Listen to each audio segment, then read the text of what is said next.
Hi, my name is Nick Cook and I'm with Sleep Sound Property Management. And a lot of prospective clients ask us, how do you handle maintenance requests? Well, that's a great question. We break maintenance requests down into 3 different categories. The first category has to do with emergency repairs. Now, when we have an emergency call, we're focused on either resolving or mitigating the damage. We're not so much concerned about cost because there can be a lot of liability or additional problems that can arise. So if we have an emergency call, we're going to send somebody out and we're either going to resolve the issue or we're going to try to mitigate the damage. An example of resolving could be maybe the furnace stops working and there's a really expensive part. We're going to go ahead and repair that furnace and get it up and running again. A version of mitigating damage might be where a water line breaks and causes a lot of damage. In those scenarios, what we're focused on doing is shutting off the water, drying the area out, then being able to assess really what needs to be done next. So we're going to mitigate the damage there and then contact you the next business day to discuss really what the next step is. Now, the second type of maintenance has to do with urgent maintenance. Now, this is really where the majority of the maintenance lands. If we have a maintenance request come in and it's required by law, we're going to send somebody out to address the issue. If the repair is less than $250 and required by law, we just go ahead and have them take care of the problem.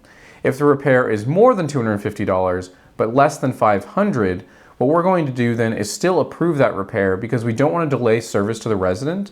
We also don't want to incur additional costs by sending somebody out there for another trip or a different day.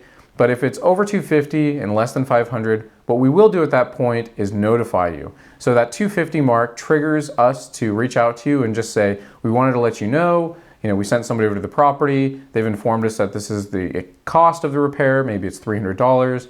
We're just giving you a heads up so it's something that you can anticipate coming up on your statement or that you're going to be paying either this month or next month. So it's just a kind of a courtesy notice that you're aware of what's going on.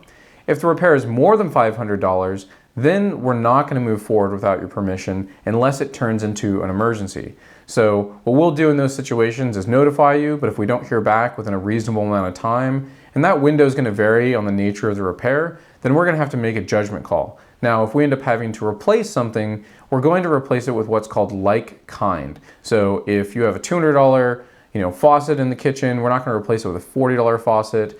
We're not going to replace it with a $500 faucet. We're going to find something that's comparable. Same thing for any other major mechanical systems in the property.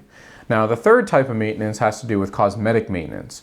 Cosmetic repairs are things that maybe the resident would like or that they've requested but are not required by law. Maybe they want to paint a wall in a certain room, or they want a different light fixture, or there's some exterior maintenance that can be done that's not an immediate threat to the property or liability.